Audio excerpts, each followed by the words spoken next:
రాబోతోంది।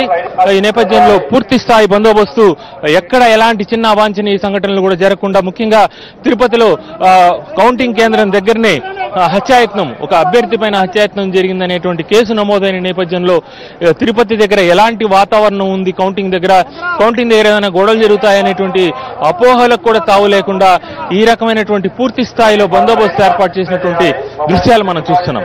What today thank you Dinesh updates అందించినందుకు। So Lok Sabha ఎన్నికల కౌంటింగ్ కూడా మరికొన్ని నిమిషాల్లో ప్రారంభం కానుంది।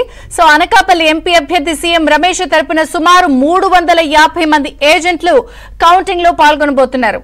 వీరు ప్రత్యేక యూనిఫామ్ తో కౌంటింగ్ సెంటర్ కు వచ్చారు। కాషాయ టీ-షర్ట్లు ధరించి కౌంటింగ్ ప్రక్రియలో పాల్గొనబోతున్నారు।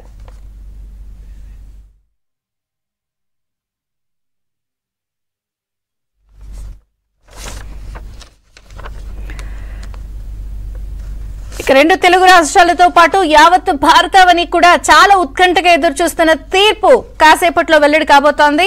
ఈవీఎంలలో దాగిని ఉన్న ఓటరు తీర్పు మరికొన్ని గంటల్లో బయటపడబోతోంది। సో రాబోయే 5 ఏళ్ల పాటు దేశ పాలనా పగ్గాలు ఎవరి చేతుల్లో ఉండబోతున్నాయో మరికొన్ని గంటల్లో తేలిపోతుంది।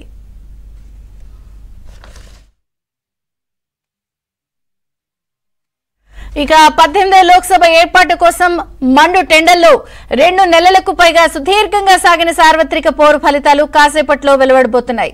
సో దేశంలో 543 లోక్సభ నియోజకవర్గాలుంటే 542 సీట్ల ఓట్ల